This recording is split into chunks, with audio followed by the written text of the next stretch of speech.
All right, let's dive into a kingdom that's on the absolute brink of collapse. We're talking about a prince who's hiding out in taverns and the epic power struggles in Shakespeare's Henry IV. And trust me, this is way more than just a history play. It's a total masterclass in political strategy and personal transformation. So at the very heart of Henry IV Part 1 is this question that's still so relevant today. What actually makes a great leader? Is it all about battlefield honor, being the toughest guy in the room? Or is it about the kind of wisdom you can only get from the streets?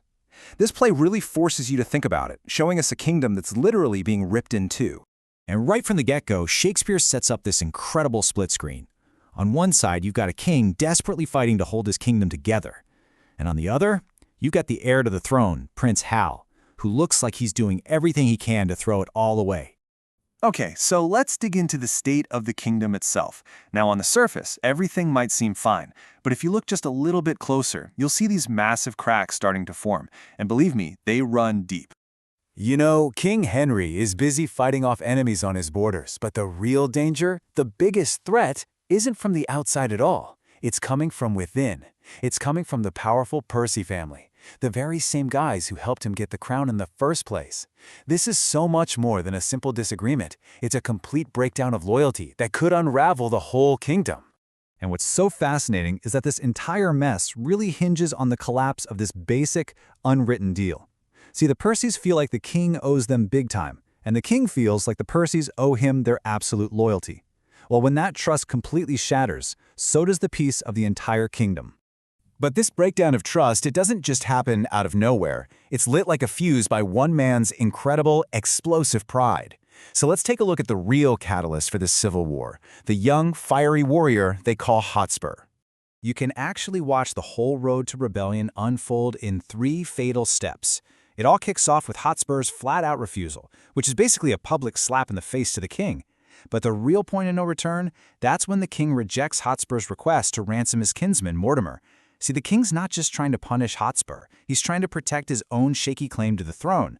But for the Percys, this is the ultimate betrayal. And just like that, loyal allies become sworn enemies. Now get this isn't just about who gets to wear the crown. Their plan is to literally get out a map of England and carve it up, deciding which chunk of the country each rebel leader gets to rule. We're talking about the complete dismantling of the nation. Okay, so while the court is descending into absolute chaos, let's jump over to the taverns where Prince Hal is living his seemingly carefree life. But, as we're about to see, there's a real method to his madness. But make no mistake, this is not just some rich kid acting out. Hal is basically conducting his own very unconventional political science seminar. He's not just slumming it for fun, he's studying the very chaos he knows he'll have to govern one day. He's learning about his people, their language, their lives, in a way that no stuffy, walled-off royal court could ever teach him. And this quote right here, it reveals his brilliant, hidden agenda. Hal is playing the long game. He is playing 4D chess.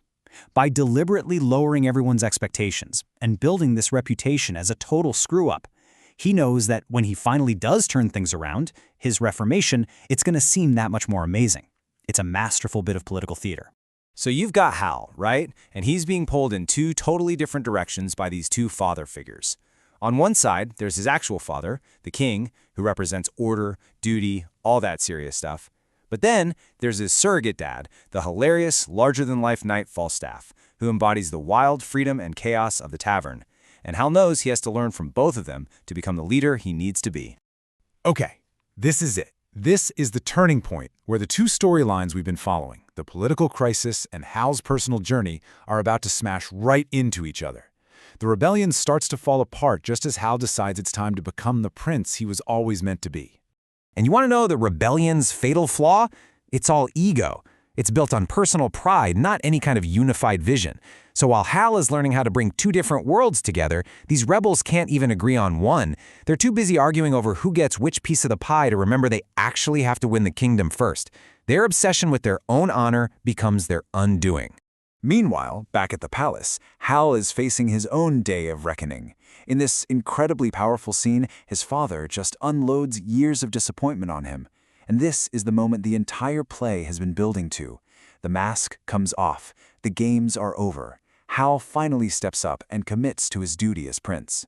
And Hal doesn't just say, "Sorry, Dad." He makes a solemn vow.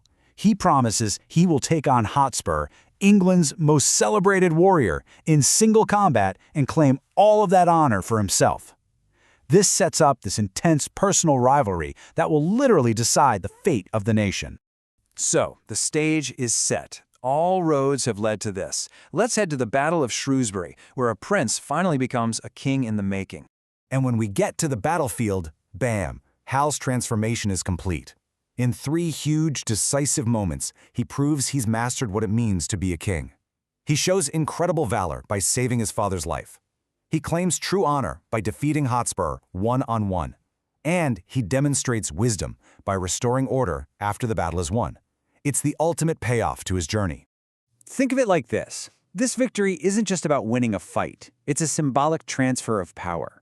Hal basically takes all the glory, all the reputation that Hotspur had built up over the years, and he makes it his own. In one single act, he proves he's the true heir. But Shakespeare is way too smart to give us a simple, happily ever after. The battle is won, sure, but the war for stability?